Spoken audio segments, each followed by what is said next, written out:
Welcome, ladies and gentlemen, girls and boys, to today's stream where I'm joined by Kings and Dreams, and we'll be diving into the topic Colombia versus Mexico. Now, that can mean a lot of things.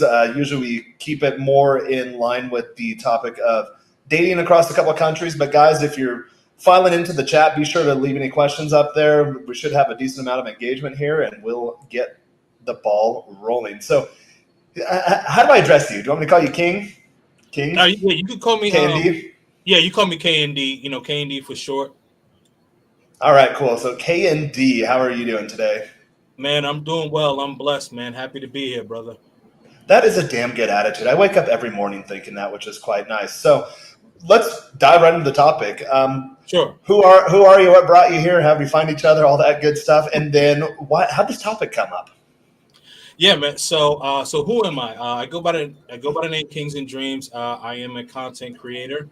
I started my YouTube channel midsummer of 2021.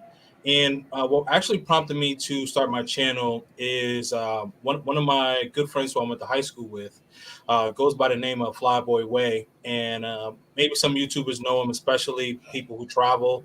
And so he and I, we've been traveling pretty much over half our life. I've been traveling since I was 3 years old. So, traveling hasn't been new to me, right? And so the new thing is actually documenting and like speaking to people online about it. So I'm still kind of adjusting. I think I'm adjusted, but one of the most important things for me is to talk about men and women traveling, and then also being the best versions of themselves, and really just experiencing life.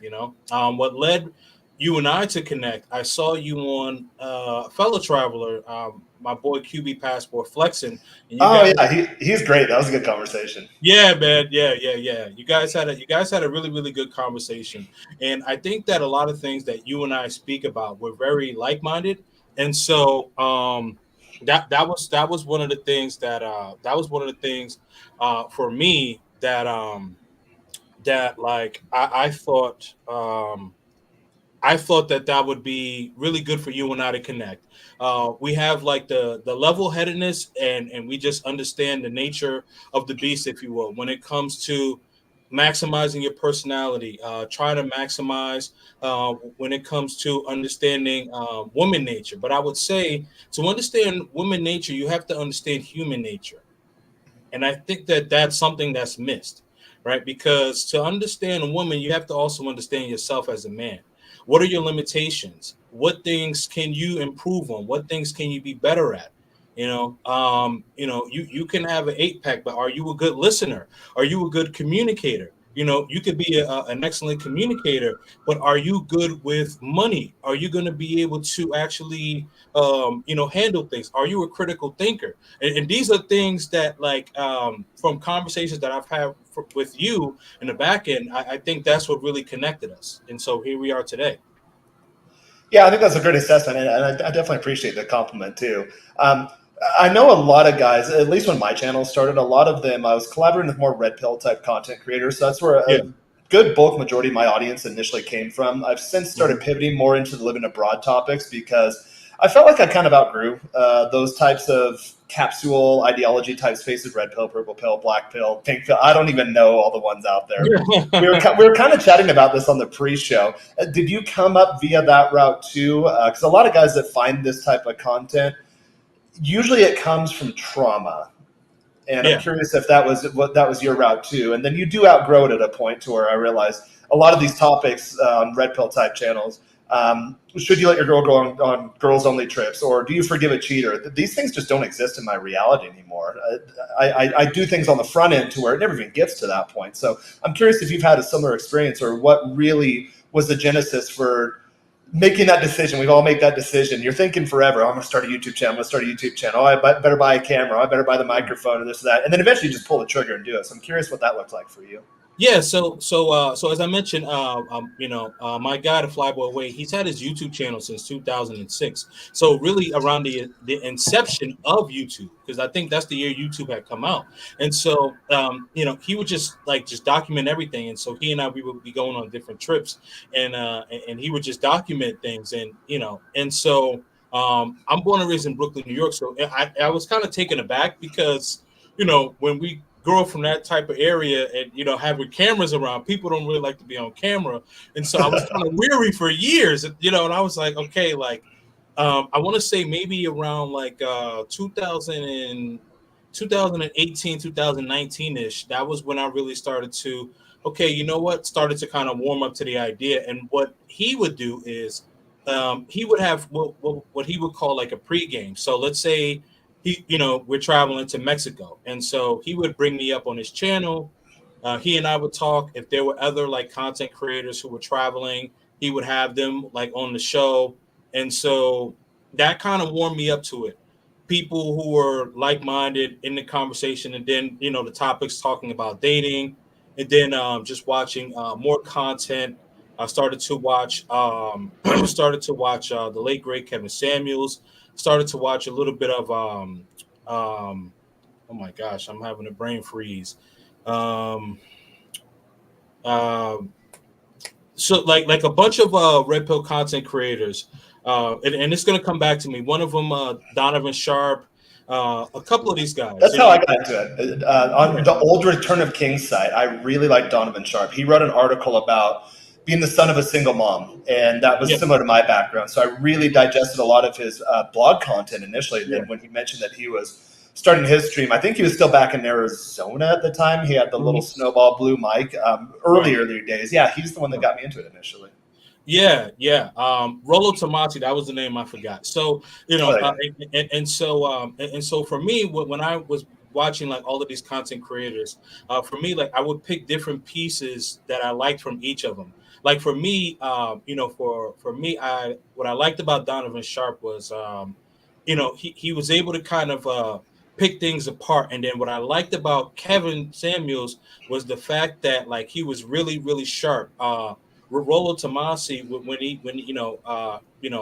his book that went really really popular, and I have it actually like right behind me. Just really getting into all that space. But what really formulated it for me was, even though I listened to these guys, I always had an opinion of my own, right? And so especially like guys who traveled, and like especially like men who look like me, like they got really really upset at the death of Kevin Samuels, and how women were really like really really talking bad about him, wishing upon his death. And I don't know if you noticed, Jared, but um, the day that Kevin Samuels had passed away, his own mother didn't even know. And so like there were Yeah, she like saw it news on the articles. news or something, didn't she? Yeah, she found out on the news. So she That found like that's the rest of terrible. us. I've, Right, I've had exactly. I've had trauma in my family where I'm at the gym and I see on CNN such and such event happened at such and such place. I'm like, oh my god, I Yeah. know someone in my family, and then you get the call later, but it's terrible to find out on the news. Right, exactly. And so, his mother's elderly, so she's not like, watching Instagram and YouTube and TikTok and all of these things, and I know if you have an elderly woman in your family, she has like the old house phone, with the cord, The you know what I rotary mean? phone, even older. Right, yeah, right. Right. So she has no idea what 4K, 5K, HD. She has no idea what any of that stuff means. So anyway, when he ended up passing away, um, there were a lot of women who were really talking negatively about him, and so for men and women as a whole, but specifically when it came to the black community, uh, a lot of men looked at Kevin Samuels as kind of like the last thread that was holding men and women together. And so when women kind of were talking badly about him, saying that, I wish that he had, passed and all of these things like that, men got really, really upset. And then that's when the term passport bro just blew up. And so for me, as I mentioned, I have been traveling since I was a baby. So I've always loved to travel. I've always loved to have different experiences and learn about different cultures and things of that sort. So when you have all of these things that core, that came together, watching all of these men and seeing all of these things, so I said, okay, you know what? Let me go on YouTube and say what I have to say. Okay, yeah, that's a good synopsis in terms of your. We like to call them like origin stories in my communities, Right. but let's start. So you mentioned that you've been traveling since you're a baby. Let's start segueing towards the Yeah. topic here. So, what's your experience between Colombia and Mexico? Just to give a bit of Yeah. context before we really start diving into it.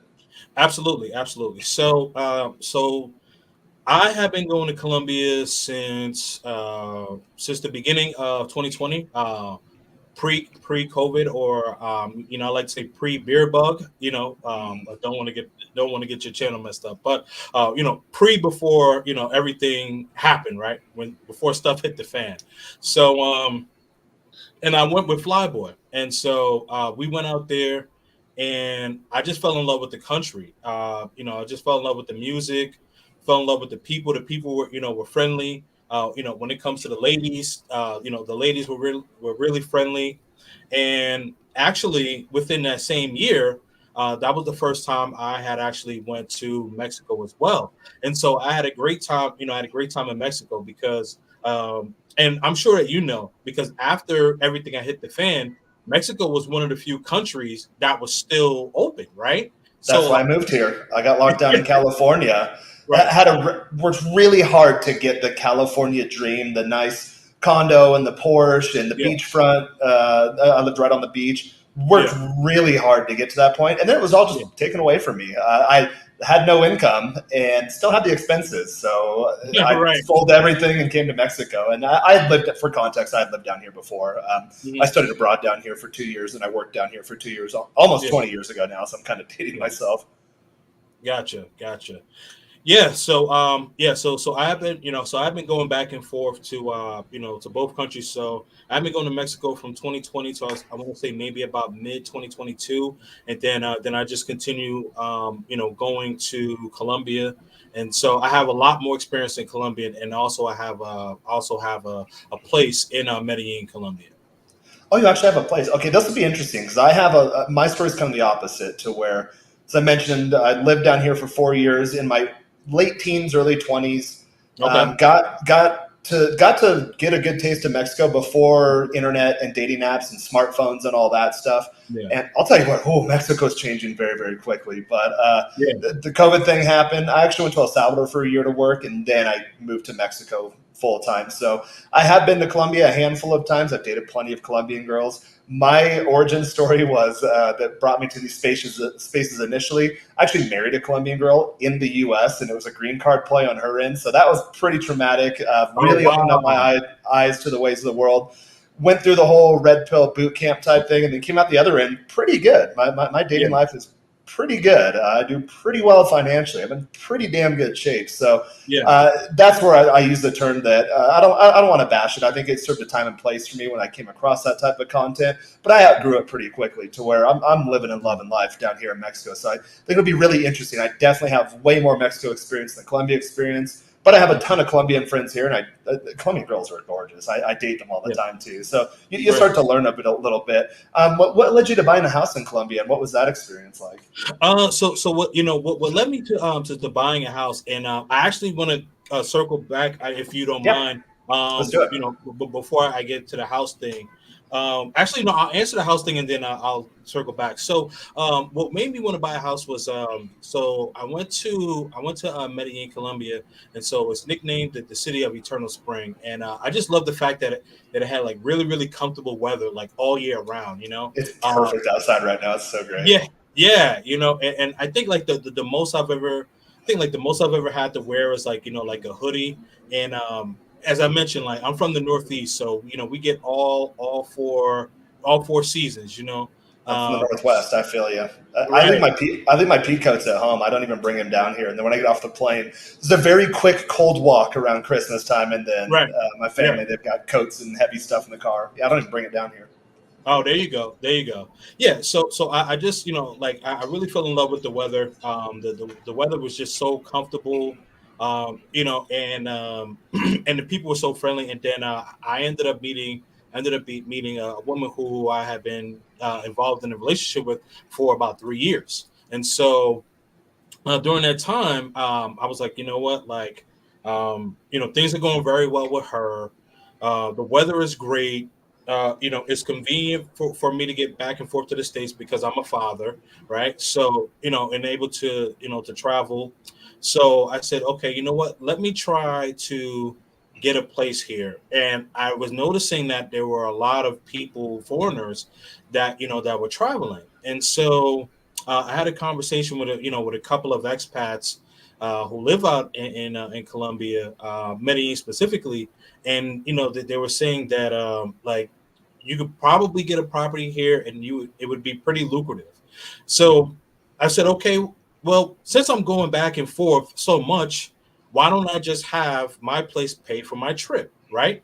So this way I can go back and forth, right? Because you're spending money, you're spending money on, Airbnb, flights, food and things like that, right? And so that chips away. Even if you have a lot of money, like I tell guys, even if you have a lot of money, you always want to find a way to make more money. Like I am capitalistic in nature, so I said, okay, all right, this is what I'm going to do. So I got the place here, and it's been very lucrative, thus far.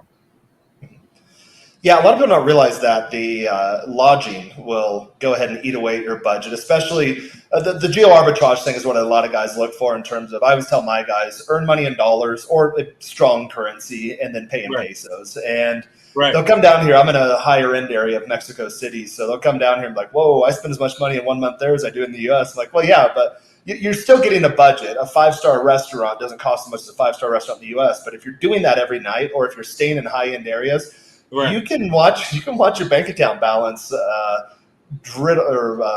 draw down very very quickly, and I think a right. lot of guys don't realize that. So I think that's definitely a smart approach you took. I was kind of doing the same thing. Did the digital nomad thing for a bit, and then realized the Airbnbs were just eating up my budget. So got my residency. I haven't bought here yet. I'm renting a place, but when you're legal, when you have your residency, you can sign contracts, and there's a little more of the trust factor there, and then you can find places at rates that are not gringo enriched or that have that gringo tax The involved. Gringo tax, yes. Yeah, and then also since I went to college down here, I speak Spanish very well. I spoke it better 20 years ago when I 100% lived in Spanish. I make my money online, so most of my days in English, and then someone will ring the doorbell, and then it's time to put the Spanish brain back on. But Right. that definitely helps out too. Yeah, no, absolutely, absolutely, and it's smart that the fact that you have your residency, so you can kind of pick and choose. Like, hey, you know what, you can get a house at any time, and you know Exactly. that, and yeah, and you know that you're going to get a better rate as opposed to someone just coming to the States and they say, hey, I want to buy a property in Mexico where they could be paying, maybe about anywhere between 8 to 10% more, but due to the fact that you have residency, you're going to get 8 to 10% less, so you're good either way. So that's so good for you. I did have a question for you, really Yeah. quick, just to kind of circle back. So you kind of mentioned one of your red pill moment where you had married a Colombiana, and it was a green card move for her.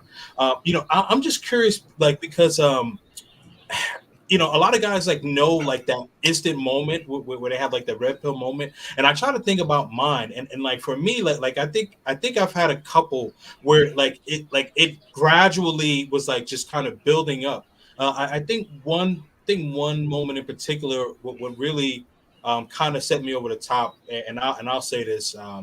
So there was this girl who I was really really attracted to in high school, and she and I never got together because I was always like dating someone. She was always dating someone. So outside, so after high school, she was still looking pretty good, and so she and I were supposed to hang out, and I had saw her like at this bar like the day before, and so she says, yeah, we're gonna hang out the next day. So I called her the next afternoon. So I'm like, hey, we're still hanging out tonight. So she was like, oh, like I never said that, but she had me on.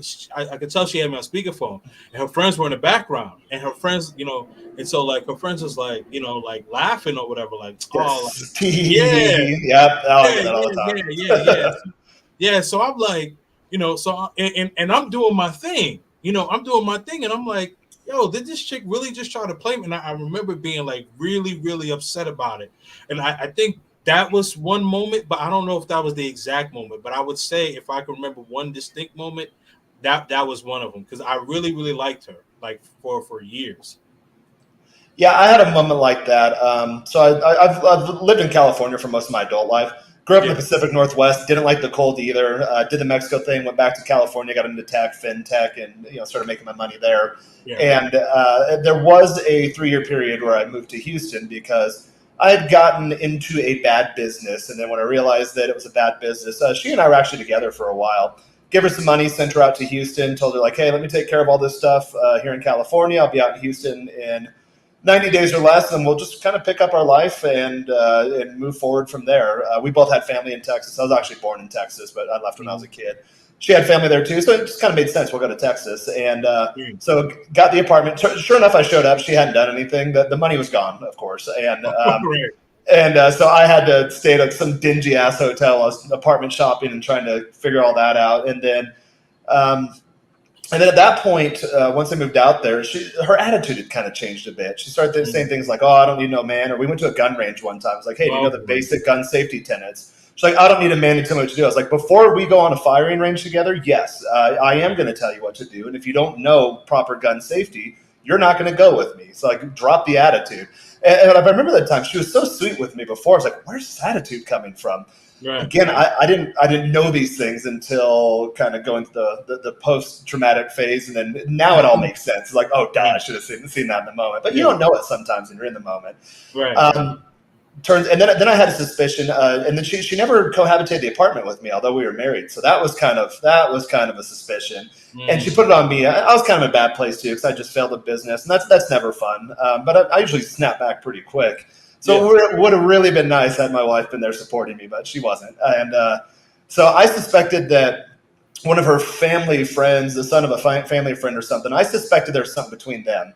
And she, of course, did the gaslight. No, you're crazy. You're paranoid. Oh, you're controlling. You're being jealous. And I was like, I'm pretty sure there's something going on here. And as I mentioned, I went to college here in Mexico, and I played baseball down here too. So in high school, I didn't do the dating around like you did.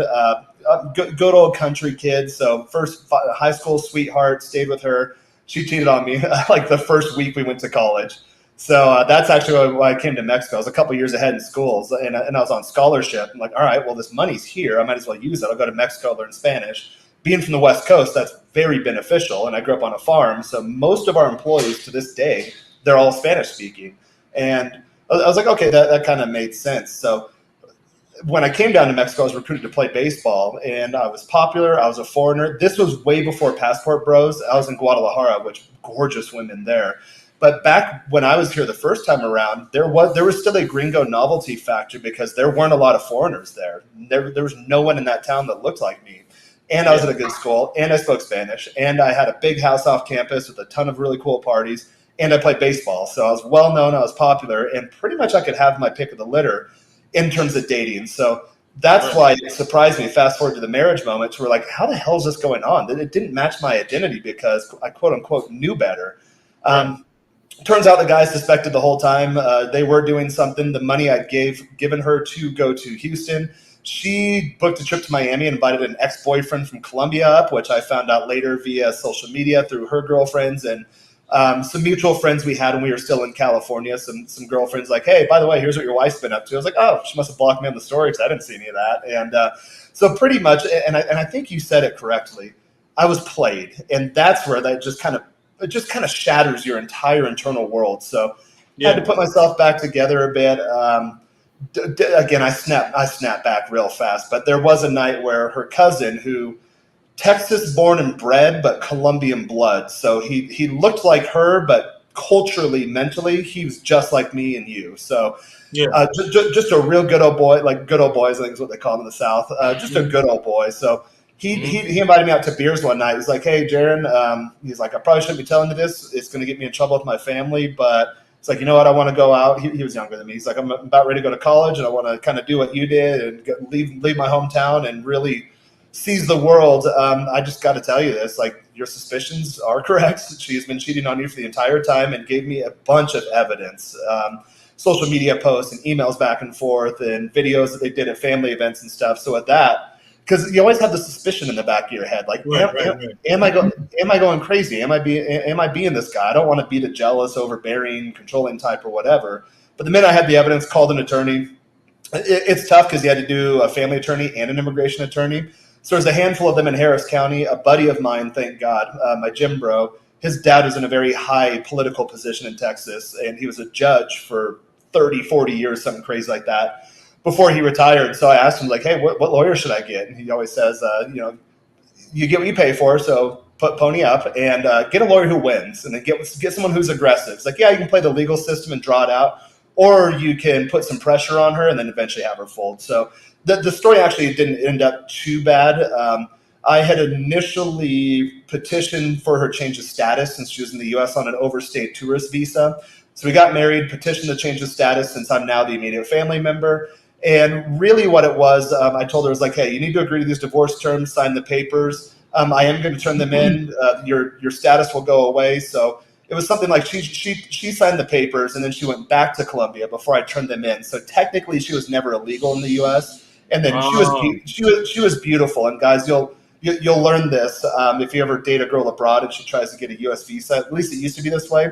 The hot ones get them pretty quickly. Yeah, there's a whole list of requirements, whatever. But all these girls, you know, Colombian girls, they just bat that little eyes, that jet black hair down to the ass. They just flip that around, and some dude working at the U.S. Embassy in Colombia they don't make a lot of money.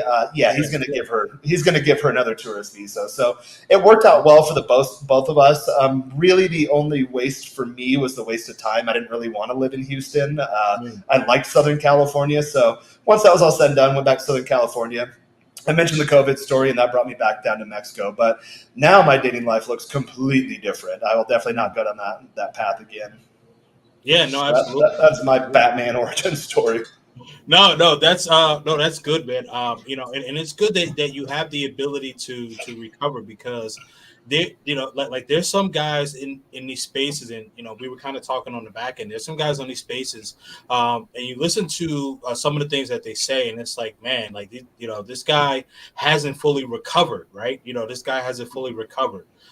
This guy is still angry, and I mean, a lot of messed up things happen. You know what I mean? Like you were the popular dude, baseball. You were getting all the chicks, and it's like, man, they did you married this beautiful woman, and it's like, how is she gonna do that to me? Like, I'm the man. You know what I mean? That. Yeah, yeah. Creates an identity crisis, and then you have the fantasy in your head. Right. And when she leaves, that fantasy just goes away, and you're kind of lost for a little bit. So yeah, you got to get yourself back together quickly. Yeah, something fairly similar, like with me. So you were the baseball guy. So I was the football guy. My freshman year, I started varsity, middle linebacker. I was top 100. I was top 100 players of all of the United States at that particular time. Nice. Yeah. So I had gotten a scholarship. I could have went to pretty much any college I went to. Senior year, broke my leg. You know what I mean? But I mean, I was the guy. Like, and this is unheard of, where freshman guys have the pick of the litter of senior women. Like, yeah. Like, I was that dude, right? So, like, so when I caught up to her a couple of years after high school, and like, I'm still the dude, I'm still doing my thing, and then she laughing at me. I'm like, yo, I'm that dude. How the hell she, like, you know what I mean?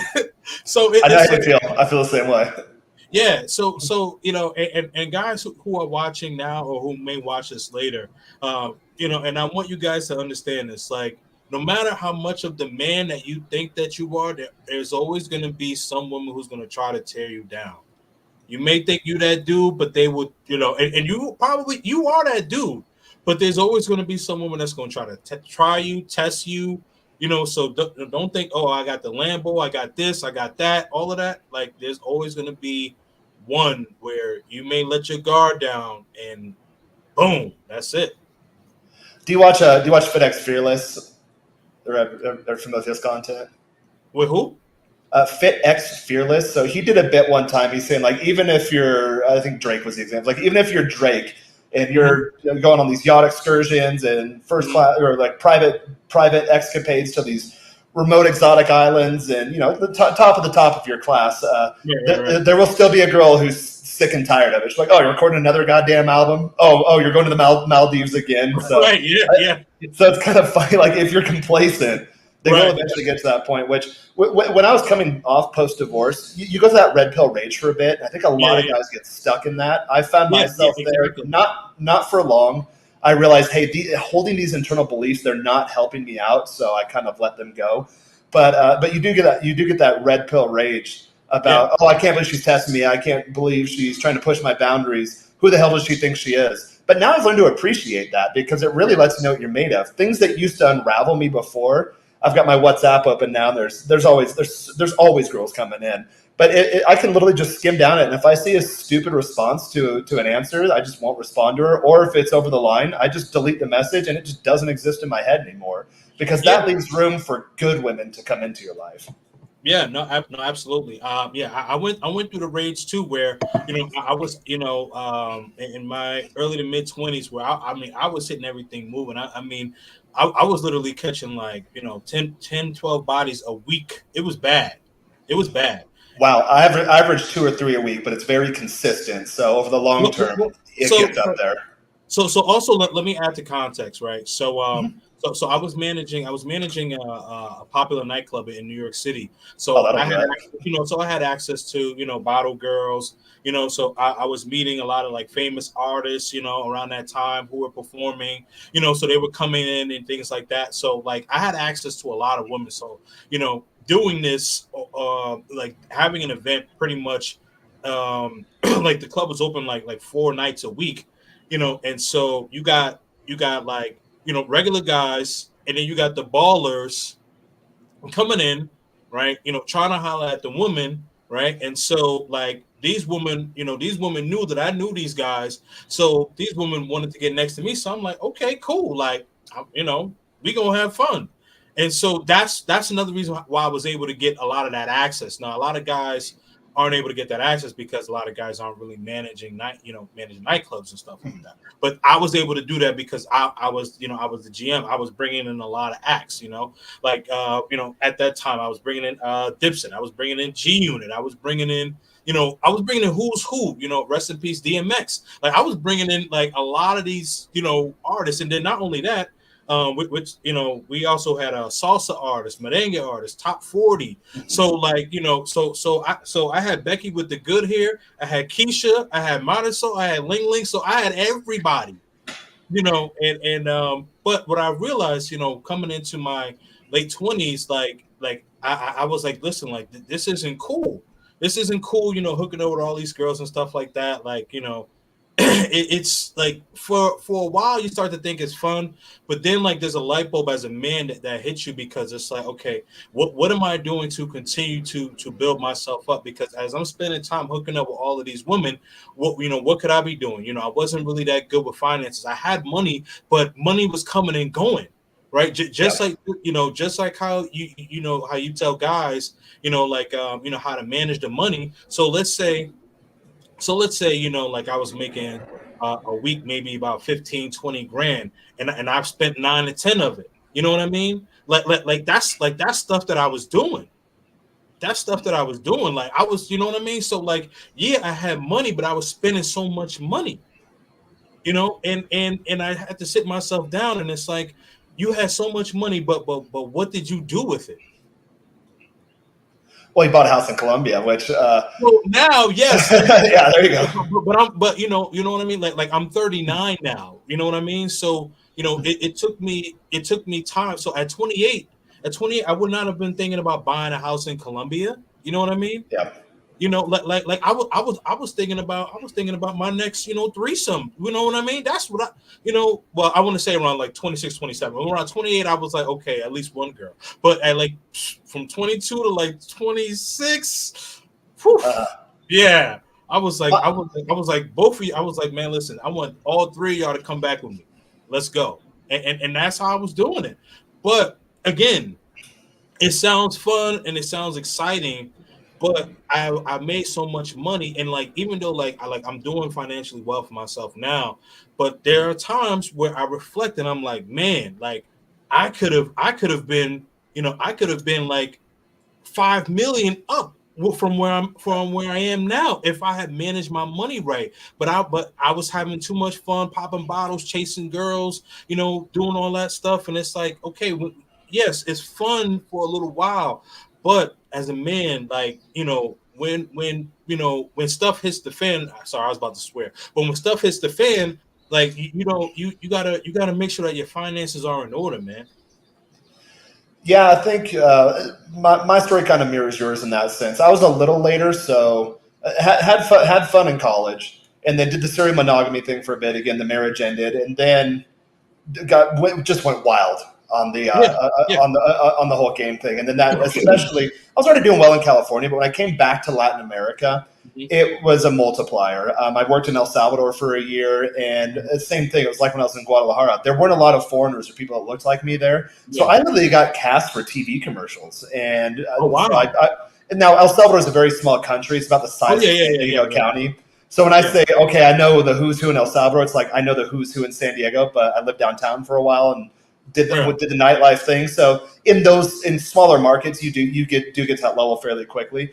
But that was my experience in terms of the game thing. Just went really wild for a while. Systematized it to the point where, okay, I can do 2 to 3 average new girls per week if I want to, because yeah, I'm an inbound marketer by trade, and then I consult at the corporate level for yeah, countries or the world, some of the largest companies. So yeah, just having that mindset that translated to my dating life to where you can really automate the entire process. But I recently came up on that too. I was like, you know what, I need to start settling down a bit. I don't spend a lot of time doing it, but it's more so that the beast kind of gets out of control to the point where there's just always inbound messages coming. So I'm in the middle of doing something. I have a thought train. I'm on a project. I'm planning a trip. I'm doing yeah, whatever. And then all of a sudden, I had early this afternoon just a beautiful light skinned Cuban chick pop in. Hey, are you free at 5? I was like, all right, yeah, I can squeeze you in real quick. And then now I'm at the point where I'm like, thank God she flaked, because I'm like, she was so hot. Like, yes, she was yeah, so hot. I'm like, all right, like swing in and out. I got the podcast at 6 my time. Let's do yeah, it. She's like, hey, can we do it tomorrow instead? I'm like, oh yeah, thank God, good. And then right, whether she yeah, comes through or not, it doesn't matter at this point. yeah, no, yeah, no, absolutely. Like, and that's the thing. Like once I said, like I need to get, I need to get my finances in order because, like I didn't have any credit. Like I had all this cash, but I didn't have any credit, and I had to build my credit and just understand where credit is, understand like truly how money works, because you can have like you see these athletes and ball players, and I don't want to just like bring it to just hip hop, all genres of music, and these guys get money so fast, but they don't know how to manage money. They don't know how to make the money, they don't know how to move the money and do all that. So I locked in and focused on that, and then like there would be woman that would hit me up, hey, let's do X, Y, and Z, And I say, maybe I can squeeze you in. And then they say, well, maybe we can do it tomorrow. And I'm like, thank God, because, like I really want to focus on what I'm doing. And that's what's important. That's what's important. Like for what I, also another thing I tell guys is like the woman will always be there. The woman will always be there. Yeah. Yeah. And men trajectory, like, and I'm sure that you've seen like and I can tell you like there's a lot of guys who I know um who I talk to who are in the States, and they're like, man, I just turned 35 and I'm looking to like settle down and get married. And I'm like, dude, listen, you don't have to rush. I'm like, listen, you can get married technically when you're 60. If you're 60 and you keep yourself right, you can have a kid in the family then if you want to you know I know guys in their 50s who have done it, which for me, I always thought that's way too old. You'll hear the thing that I want to have kids young because I want to have the energy to enjoy them. But I have buddies that are in their 50s that are just now starting families. And I've asked Yeah. them, like, hey, like, I'm about your age. I'm just recently turned 37 last Okay. week. Yeah, So I'm yeah. like, okay, I'm getting up there. But the older I get, my energy's not going anywhere because I get better at taking care of my body. I get better at taking care of Yeah. myself. Money gets better. My lifestyle gets Yeah. better. So my energy is actually ramping up as I get older.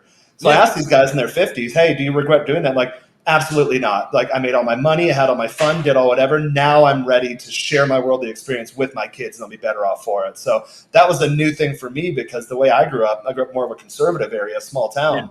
you pretty much just marry your high school sweetheart, which is, Yeah. as I mentioned, I went to college with mine, and she cheated on me when she rushed sorority. I'm like, all right, that sucks. I mean, and typically that that's how it's supposed to happen. But times have changed. Once excuse me, once social media had come out, right? Like just at the drop of a button, like you mentioned Drake, right? You know what I mean? So like you could be talking to one of the most beautiful women, and Drake can send her a DM and she ghosts you. She's Now, gone. Yeah. yeah, like there was one chick there was one chick who I used to hook up with, and it was it was strictly casual. It was strictly casual, you know what I mean? And so we would hook up, kind of lose touch, and then and so our way of communicating is like she would see like a picture of mine, I would see a picture of hers, she would click like, I would click like, or whatever the case is. Oh, okay, hit the DM, hey, what's up? Hi, how you been? Blah blah blah. And so so one time, she and I were hanging out. So she showed me a DM from the actual Rick Ross. I'm like, man, this Yep. is real. Like all of these artists, doesn't matter if you into country music, heavy metal, whatever it is, like these artists can see a hot girl and send them a message. So when social media came out and all of these dating apps and all that, the game has changed because it has inflated the woman's ego. So now, now they can say, hey, Jared, you're a stud, but you just a regular guy. I'm gonna Yep. talk to, I'm gonna hit up Tom Brady. He just got divorced. You know what I mean? Tom Brady's in my DM. You know what I mean? So Yeah. so And so so are they going to talk to Jared? Are they going to go up with Jared, even though Jared exactly that. was doing extremely well for himself? Or are they going to talk to Tom Brady, the man who got 7 Super Bowls? You know what I mean? And it's like the game is crazy. And you don't even have to be at Tom Brady level. So if you guys follow me on No, no, Instagram, no. I do a lot of these like rooftop parties, and I have like the classical American fitness model look, my shirt's off and stuff like that. So I get a lot of attention. If Right, I go right, anywhere with photographers, they're going to pull me aside for an interview. They're going to photograph me. They're going to tag me. They're going to ask me to do a quick little promo clip or bit or whatever. And just from that alone, I get any event I go to, I get usually about a dozen or more inbound DMs, and then usually I can pull the trigger with 2 to 3 of them within the following 7-day period. I'm very right. analytical too, so Yeah, I yeah, can yeah. get, No, I no, get, no. I can do the numbers here. Yeah, And like you said, I consider myself, I'm just a regular guy. yeah, And so if I can do that, if I can slide into girls' DMs or girls slide into my DMs, then right, imagine what someone like a Drake or a Tom Brady would do. That is a whole different level that you and I cannot even comprehend. And right. I've dated girls when I lived in Houston. Following my divorce, like the divorce was already going through the process. So I Mm-hmm, dated a girl for a bit, real beautiful girl from northern Mexico, like mm-hmm. natural green hair, blonde hair. They do have like German French populations in northern Okay. Mexico. It's a very Yeah. diverse ethnically country. And I was dating her for a bit, and she had mentioned just casually that she used to date Houston Rockets basketball players. I'm like, well, how the hell did you meet these guys? She's like, oh, I just hit them up on Twitter. I'm like, James, oh, okay. That she, was she, new to me. Or she, my wife at the time, she got to be talking about James Harden when he played for the Rockets.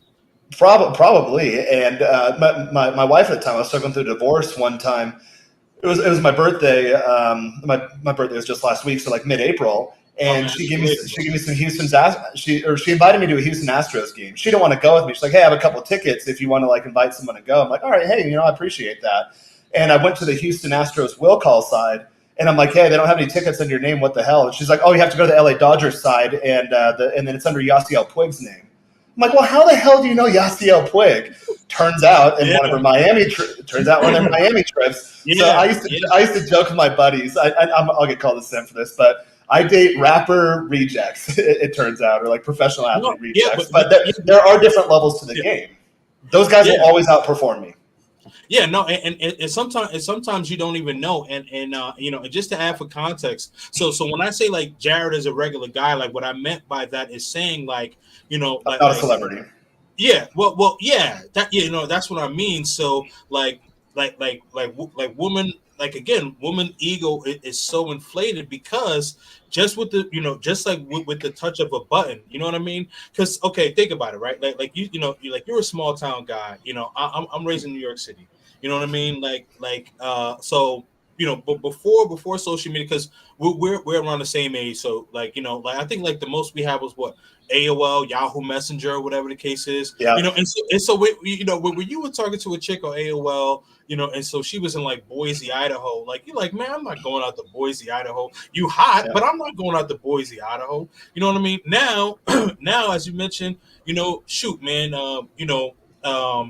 Drake could be like, you know what? Hey, listen, get on the next flight. You know what I mean? I got your Uber. You don't even need to bring a bag. I get, you get everything when you get here. Just get to the airport. I got the Uber. I got the Lyft. That's it. Yeah. You know I what I do that mean? too. I put my girls in Ubers. You can see I have a beautiful view of the city. I live in Oh the yeah, yeah, yeah. wealthiest No neighborhood problem. in Mexico City. So Yeah, even little objections that you'll commonly get in dating, like, hey, what are we gonna do? I was like, oh, we'll come to my place. We'll cook some good food and chill out. Or I always say 420 snacks and snuggles because I kind of like the hippie artsy type chicks. yeah. I got you. I got you. I And got you. uh, and then immediately, and like, oh, where are we going to meet? And I say, where I live in Polanco. And then I immediately followed up with, do you need an Uber? And for me, the experience starts. All she has to do is walk out of her house, and then from the Right. point to where she leaves her house to the point where she gets home, I take care of all of that. So, Yeah. and, Yeah. and again, relative to where I live, I do really well. But on a global level, if and I've had this happen. I've dated like telenovela models and stuff, but there was one about this time last year, gorgeous girl, and on her Instagram, I saw her with some dumpy, goofy-looking guy. I'm like, ew, girl, what the hell are you doing? And Yeah. turns out the guy's a professional comedian, and he'd just come out with a movie here. I'm like, okay, the dude looked absolutely disgusting, but he had something like $28 million on Instagram, 28 Yeah. million followers on Instagram. I had, I think, 5K at the time. So Right. yeah, Right. obviously, like the looks Yeah. don't Yeah. matter in that case. His status Right. just so usurps mine. Right. Yeah, absolutely, man. Absolutely, man. The game, yeah, like the game has changed, man. The game has changed. Once you could go to TikTok, Twitter, Instagram, Facebook, and all that, all you got to do is just say, hey, and then when they see that official blue check, now I know people can buy the blue check, but when you get the official blue check, oh, it's a wrap. It's a wrap. And the game's changed for guys too. The same way the girl Yeah. can get on a flight and go wherever. I'm not limited to Mexico City. In fact, Oh yeah, no, um, that's true. That's true. look, well, it's a transient city. So I'll have girls meet me on dating apps from Peru and Argentina and Yeah, Uruguay and from all over the world. And then, hey, I'm going to be in Mexico City for 2 weeks. Okay, yeah, cool. Do you want to meet up? Sometimes I'll have to do FaceTime and go back and forth and stuff. But sometimes they'll just get a free place out of it. Like, hey, can I crash with you for 3 days? I'm in town for business. Yeah, cool. I can just have a romantic fling for the weekend with a gorgeous South American girl. No strings attached. It'll be fun. She's taking a step out of her day-to-day life and coming into mine, and then we can have this escape together, and it's going to be fun. And then she's gone, and I'm just back in my normal life, and she's back in her normal life. The right. internet allows you to do that now, whereas years before you had to, I guess, properly court girls. At least in my background where I came from. No, exactly. No, it was it was the same way. Like you didn't have like Tinder or Bumble or anything like that. You actually had to approach a woman. So some guys in the space call it cold approach, whatever. But you actually had to approach a woman and actually build a dialogue. And for me, that's my preferred method. Even though I still will like use social media and things like that, interchangeably. But like for me, especially like when I get a woman, like it's usually it's face to face because a lot of guys nowadays, and understandably so, there's that fear of rejection. There's that fear of rejection. Especially like if a woman like she's around like her friends and stuff like that. Like at least stateside, abroad they're gonna be very polite, but They're more stateside, receptive here. They're yeah, sweet. stateside, Mexican girls are just sweet. yes, yeah, I state have state. one. I have one on the way. Bring me dinner right now. I'm like, all right, I don't have to cook tonight. Like, I Okay. like that. That makes me There like you you. go. Yep. There you go. No, but yeah, stateside, guys have that fear because girls with their friends, like I said, like the girl who I was talking to, and I called her and I said, hey, I thought we were gonna hang out, and her friends, were kiki and ha ha and in the background. You know what I mean? And so, Yeah. and so it's They different when do that all the damn time here. I know, that's why I laugh. I know exactly what you're talking about. Bunch of noise, like boom, boom, boom, boom, bass in the background. They're at a bar or something. Like, You're just like, God damn it, girl, why'd you call me? Right. Yeah. Yeah. Exactly. Exactly, man. Exactly. Exactly. Yeah, yeah, it's just completely different in Latin America in that aspect. Like I've been to so many different places in Colombia. Barranquilla, Medellin, Cali, Colombia, um, Parera. Been to oh my god, I feel like I'm missing Cartagena. Been to The capital, Bogota. The girls I meet from Bogota. Yeah, Bogota here are always really cool. yeah, yeah, yeah. No, very, very cool. Very, very cool. Very, very approachable. But I think but I think that like I would say like people around our age, and older are kind of like the last of the dying breed, if you will, because there are not a lot of guys who will have the confidence, whether it be any country in the world, that will be willing to actually walk up to a woman, whether she's by herself or with a group of friends, and actually engage in conversation. You know, Yeah, there are guys who will actually do that. and abroad even more so because a lot of them go out in mixed company. It's very dangerous for a girl to go out by herself in Colombia. I think Mexico Yeah, not as much, but I know I don't know any guys here that have really ran into any issues safety wise. But pretty much every girl I know, she has been physically abused by an ex boyfriend at some point, or she has been physically assaulted in the street. Usually, to steal her purse, wallet, cell phone, all of the yeah, above. Pretty much every girl I know has that story, but none of the guys I know. So it is a lot of guys get on the feminist topic every now and then in the U.S., which I agree. It kind of goes to the extreme, but in yeah, Latin America, I get it sometimes. Like it is dangerous to be a woman in a yeah, lot of these countries, so they will go out in the mixed group, the mixed company. You mentioned earlier, you have to develop your social skills because if you think you're just going to go from group to group and game girl after girl, well, she's usually got guys there, and you don't know, are they coworkers, are they cousins, are they brothers, is it her boyfriend? I've made no, that no, mistake you before, definitely, yeah, where the girl flirts with me and I'm like, oh, okay, cool. Like I always keep it cool in public. I'm going to the bathroom and some guy, he's not happy. And he's like, hey, right, what the hell? You were talking to my girlfriend. You were doing this. Like, dude, I don't even know who you are. I've never seen you yeah, before. yeah, no, well, yeah. One way, one way to get past that, right? So, and I'll tell guys this, and by no means am I a dating coach, but I like to say, I'm giving experience, right? So Yeah. you see a girl, you see a girl, maybe she's with like another girl, and maybe there's like three guys or whatever, and from afar, she's kind of checking you out or whatever, but you don't know what the situation is. It could be her boyfriend, you don't know, it could be her brother, her cousin, or whatever the case is. So usually this is something that I've done, right? So what I'll do is, I'll buy around the drinks for everybody. You know, they say, hey, we cheer up or whatever the case is, and so I'll engage in conversation with everybody. So this way I make everyone feel comfortable because I don't know who's who yet, right? So I'm Yes. engaging in conversation, right? And so in the midst of engaging in conversation, you know, now when this woman starts to engage in conversation with you more, and then and so then you can say, hey, what's the situation, like is this one of your dates or whatever? Oh no, that's just primo, whatever, whatever, my my cousin, hermano, whatever. Okay, cool. Okay, now okay, like these are just her family, her friends. Then you can start to make a move, but that's how you de-escalate the situation, because you don't want to just go in there and you don't know what the situation is, because that could be the guy's wife or whatever. Now you got an altercation in your hand.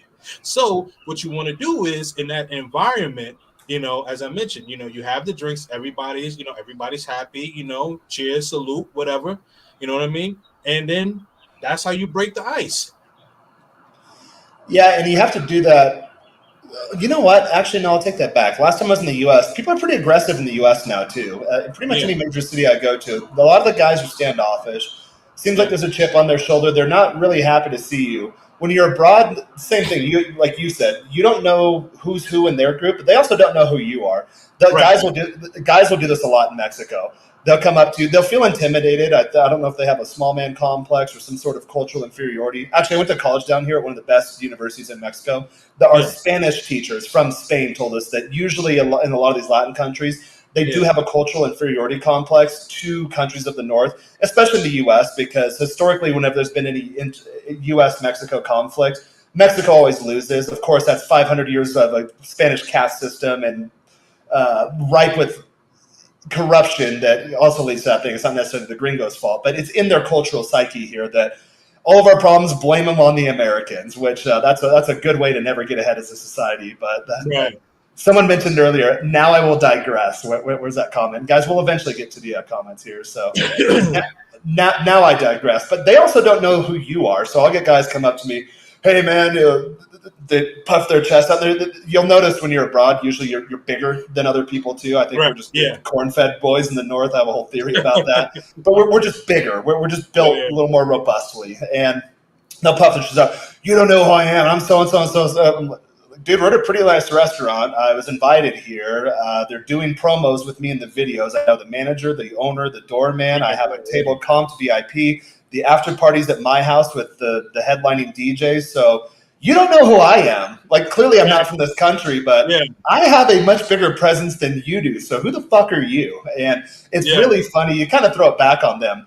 But for them, a lot of times they don't know who you are. And you do have a lot of bad actors with this whole passport bros movement. Again, when I was down here the first time around, there weren't a lot of guys like me down here, which really was nice because I had the novelty factor. And as long as you treat people well, then they'll have that idea of like, okay, yeah, maybe I hate America because they stole half our property in the Spanish-American War, but I just met this gringo and had drinks with him. He's really cool. Like, maybe I should change how I think about Americans. And now you get a lot of guys that come down and they really, when I go to places like Cancun, it drives me nuts. I'll tell my buddies, don't piss in public, don't throw beer bottles, don't get in fights with locals. Sure enough, someone in the group will do that, and then I get a call, hey, I'm getting shaken down by the cops, they want $500.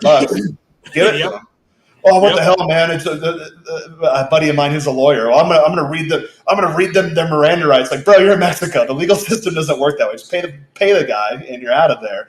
So you get guys that come down, they act like idiots, and then they ruin it for the rest of us. So I'm starting to see more offishness, if that's a real word. If not, I'll make it a word. I'm starting to see more of a standoffish attitude from people towards Americans here. And there is a growing anti-American sentiment because, again, you do have guys that are not well seasoned traveling abroad and interacting with people that aren't like them to where they kind of ruin it for the bunch for the rest of us. Right. Yeah. And just to kind of piggyback off of what you just mentioned, right?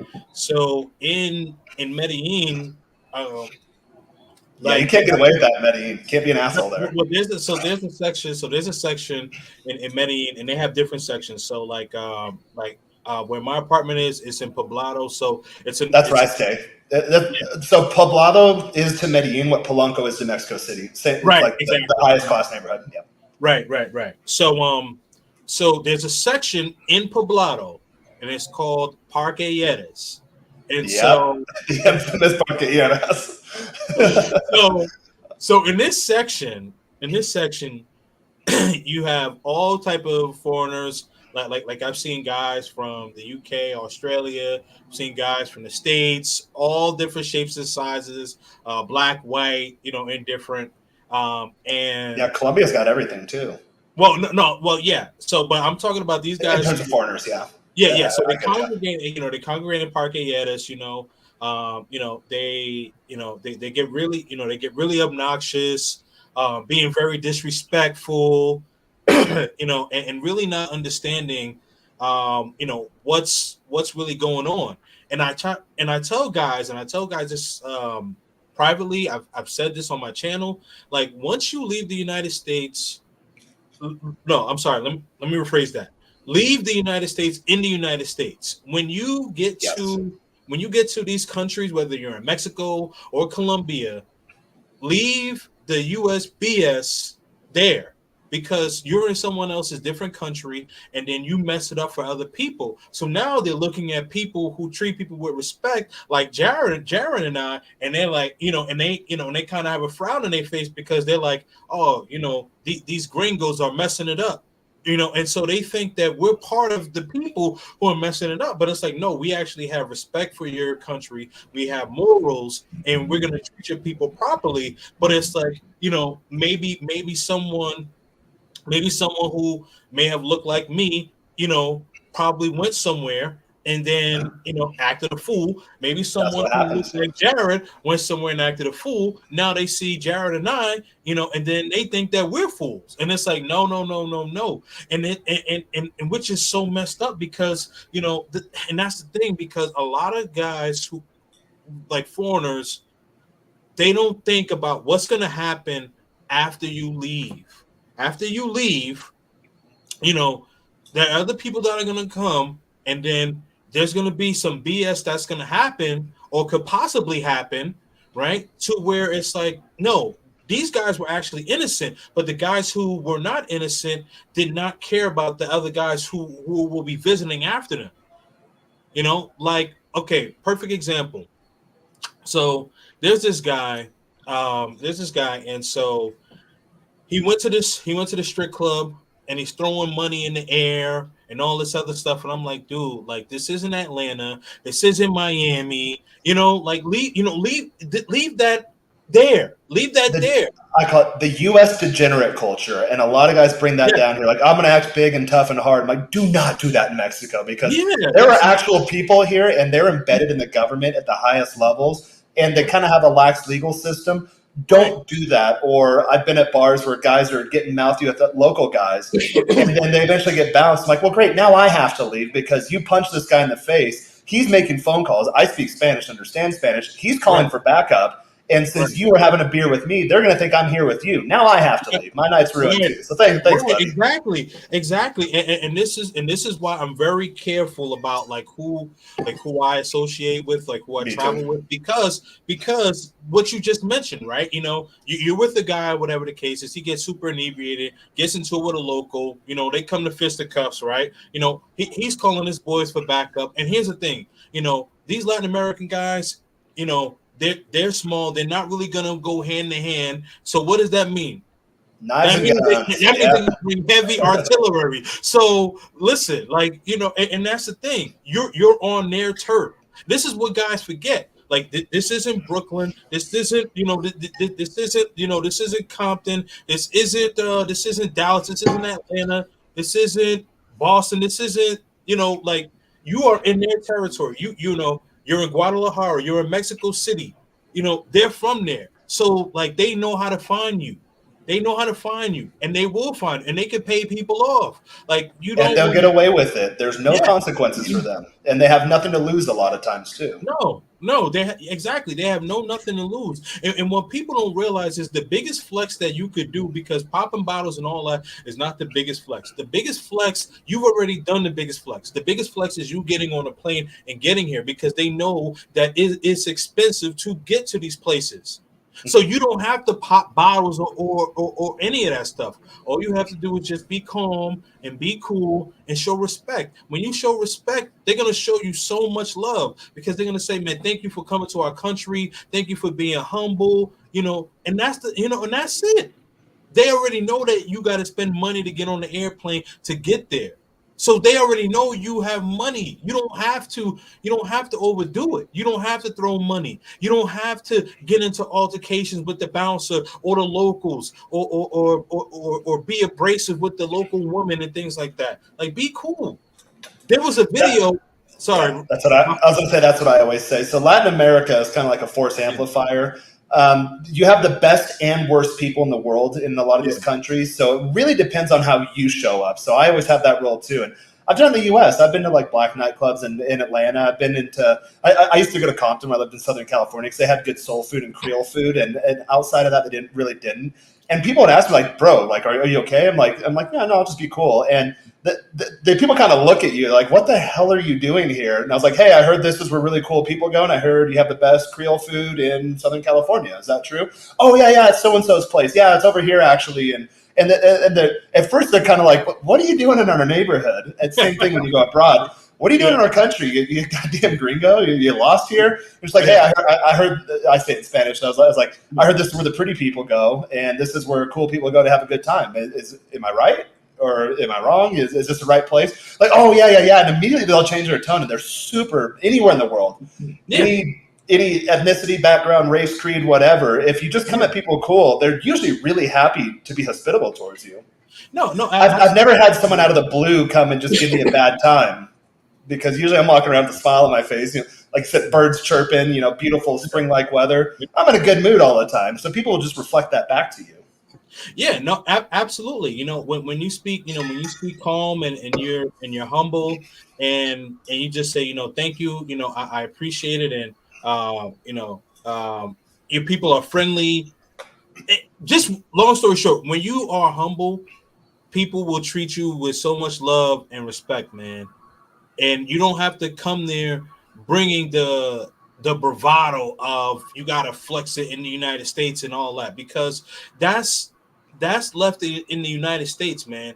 That's how people act in the United States. Like, I remember you said that. I think you said that you had went back and like you didn't really feel comfortable because people in the United States, like like they're Yeah, just they so, were all standoffish. yeah, Even at the bar standoffish. waiting in line, guys would crowd your space. I was with a girl. I went to Tampa a few months ago. Yeah, Guys would crowd my space, and the place was wide open. It wasn't like a popular night or anything. It's yeah, like, yeah, bro, you all right? Like, I kind of put I'm a big guy too, yeah, so I yeah, put my yeah. arm around him. I was like, "Need me to help you out there? You have a little too much to drink. You okay?" And then if I've learned a couple of tricks too, if they do start kind of getting a little more aggressive, I match their energy with more energy, but the words thrown for a loop. So it's coming, for example, and I've had this happen a few times in California. Someone Mhm. comes up like, "Hey, bro, what the F are you looking at?" I was like, "I'm looking at buying you a drink. What are you drinking?" That's what I'm looking at, and Yeah, they're drunk, obviously. yeah, And yeah, I'm kind yeah. of as I double IPA, and then No, that's good. That's good. that one That's works good. I've never gotten in a fight using that line. Just match their energy. Like, I'm buying you around. What are you drinking? yeah. Like, how are Yeah, you gonna fight a guy no, who just bought you a no, drink? that's You good. know? No, that's good. That's good because that's a good way of de-escalating, because what they're trying to do is they're trying to see if you're gonna back down. And you're like, hey, what's up, bro? Man, let's get a shot. Let's get tequila. Let's get some Casamigo, whatever the case is. And that's good, man. That's good.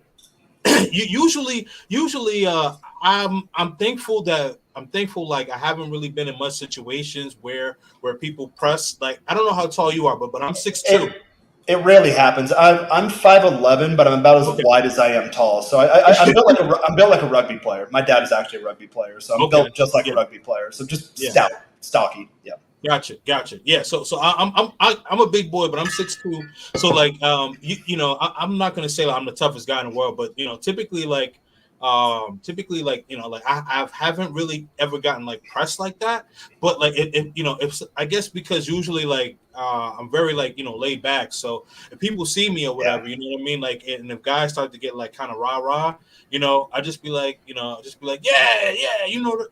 like kind of like, let's say like they're listening to like aggressive music, and they, and like they kind of, getting in my space or whatever. I'm like, yeah, and so, and then I also kind of like slide. So, and I put myself in a position to like, if they are going to try to be aggressive, like I'm always going to, keep them in front of me. And if they have like, people like maybe like who are around, I always try to like put myself like outside of that. So this way I could see who's coming at me from all sides. I've noticed too that a lot of times, and again, these are extreme examples. This rarely happens. I can't. Yeah. Tampa in October is the last time this happened, and it was an isolated incident. Well, there's another guy there. I took out a girl too, and she was literally sitting on my lap, and he came up and said something like, "Hey, if you want to get out of here and get with the real man, then come with me." And the girl just got like the dude wasn't much to look at, and the girl just made a sour face at me. And so I just looked at her. I was like, "Do you want to go with him?" Like, I'm down. Like, I'll find another chick here. And she's like, "Oh God, no, gross." And I was like, "Hey, bro, there's your answer." And then so he kind of got huffy puffy. And then one of his friends came up. He's like, "Hey, man, real sorry. He's going through a breakup. He had a little too much to drink, having a hard time." So there's usually a reasonable person in the group, Yeah. kind of babysitting Yeah. the rest of them. I'm usually that guy in my group of friends. Yeah.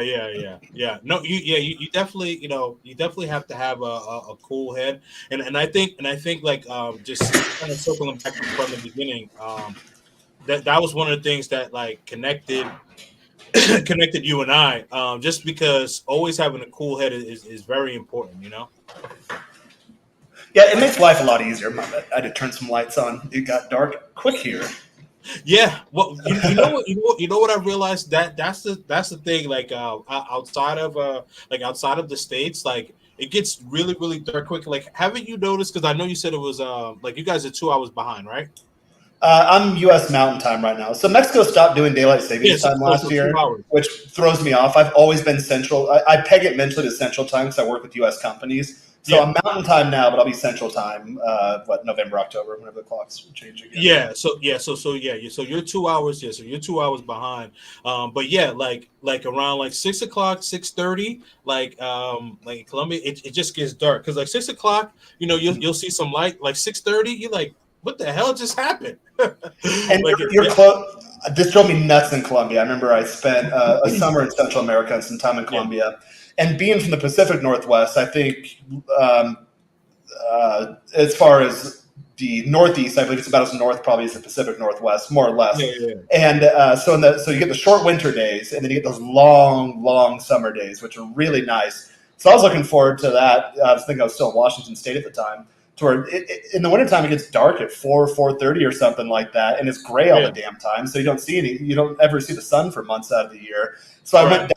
I went down to Colombia, and then I was like, all right, yeah, these long summer days. Nope, gets dark at 6 every day of the year. It's just perfect 12-hour days. They don't really have the seasons. So here, Yeah. even in the middle of the summertime, maybe it'll get dark 7:38 or so. But up when you get Okay. up way north, you have those summer nights. You're like, oh, it's going on like 9 or 10, and you can still see kind of some twilight out there. Really? Oh, that's cool.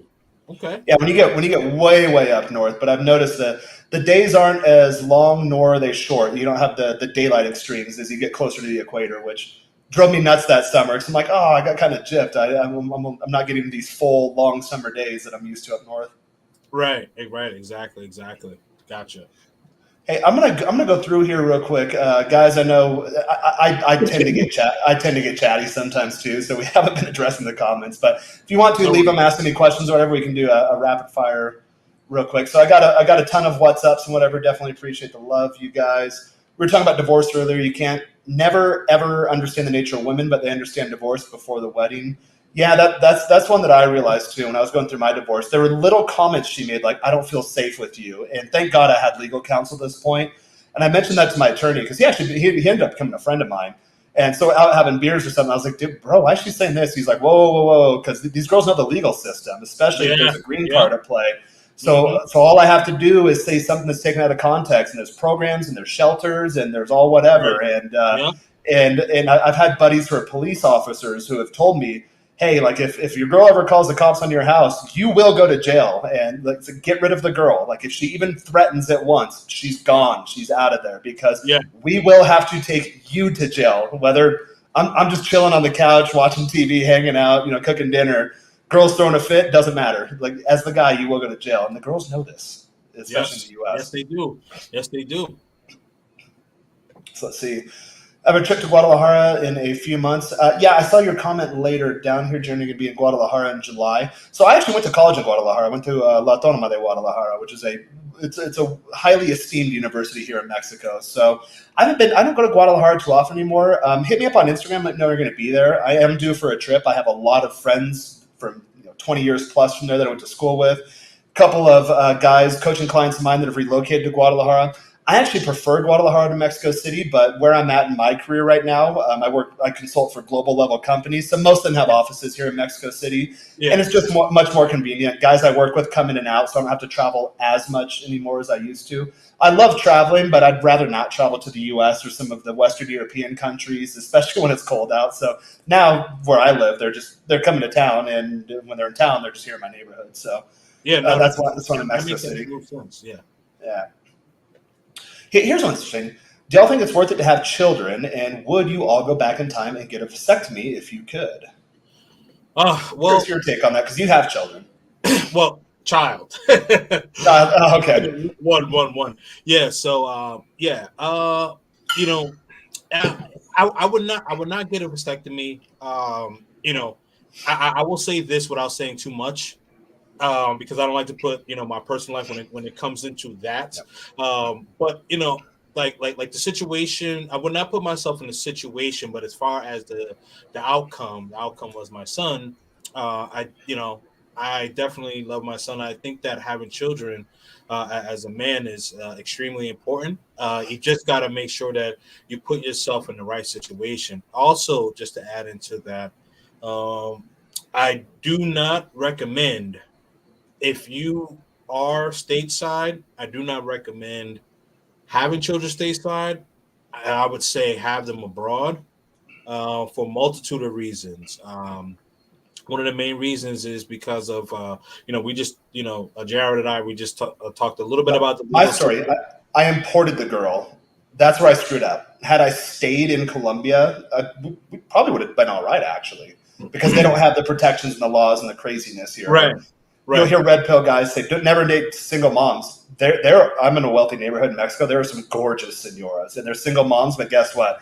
They're not baiting guys into child support. Most of the time, the guy has the custody because the alpha high net worth guys marry young attractive women here, and a lot of times it's mutual. The girl starts hitting around 30, and the guy already has a couple side chicks. Kids are grown and out of the house because they marry real young down here. So you'll get these smoke show senoras, plenty of money, and I've dated multiple ones. Like, oh yeah, no, my ex-husband still takes care of me. He gives me an apartment. He's a good dad, takes care of the kids. So you don't get the same single mama drama down here as you do up north. And then most of the single moms I have met, it's because the guy decided, like, hey, I don't really need you anymore. And then a lot of times they're higher income or higher education. There's kind of a class system here in Latin America. Right. If they're from a higher class, then they usually they take care of their families, and then they could go and have fun and play the field. And it's kind of more of a public presence or persona thing to like, oh yeah, this is my wife, but the dude's got side chicks.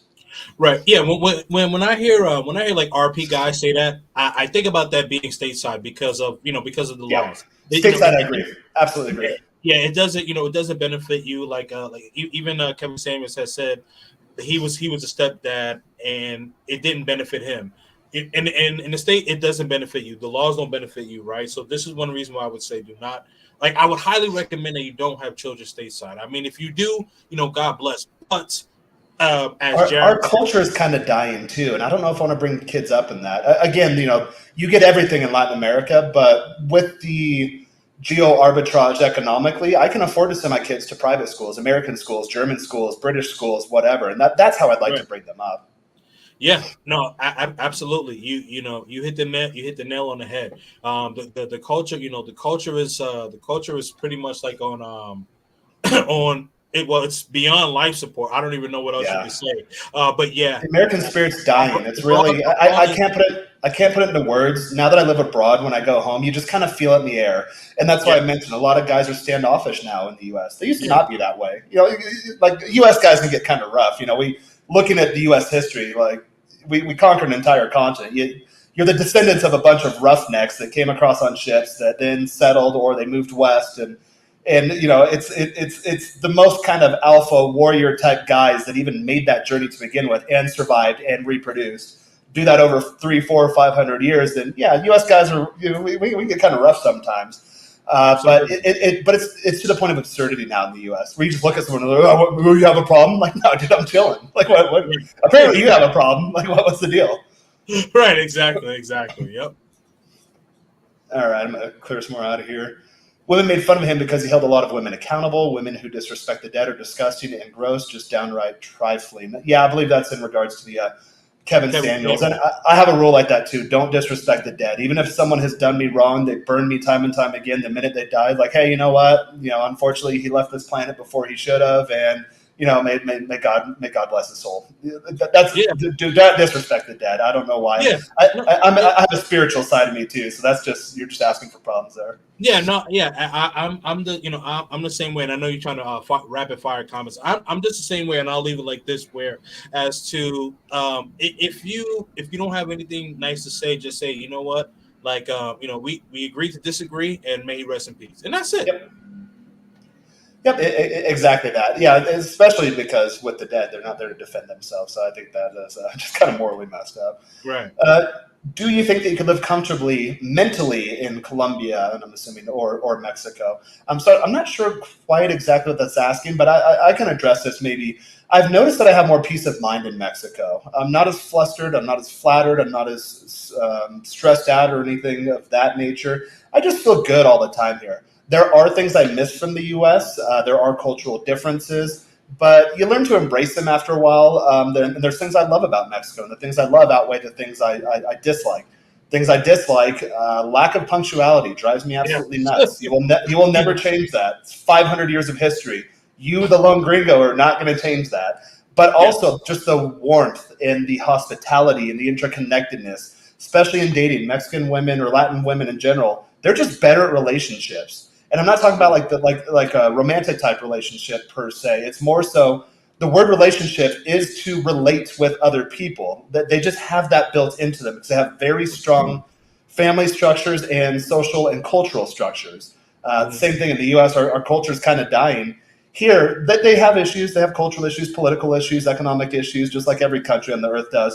But they do have more of a monoculture. And Mexico is very diverse. Every city and region is vastly diverse, even the way they speak Spanish, their cuisine, the way they look, the way they act. But they call it la raza. Like it is the Mexican race of people, and they are very unified in that sense. And for me, it's kind of sad we don't have that in the U.S. You Yeah. mentioned the race thing earlier.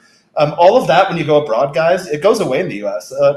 My group of friends, we look like the United Nations because, yeah, maybe you're black at home and you're Asian here and I'm white here, but when you're abroad, like we're all just American. We're all minorities and we're in this Yes. together. So Absolutely. all of that kind of goes away. Yeah, absolutely. They don't say, Jared is a white gringo, Kings is a black gringo. No, they We're just just say we gringos. both gringos. Yeah, Yeah. just to kind of piggyback, peace of mind, definitely peace of mind. Like growing up in New York City, right? Like the hustle and bustle. You know what I Yeah. mean?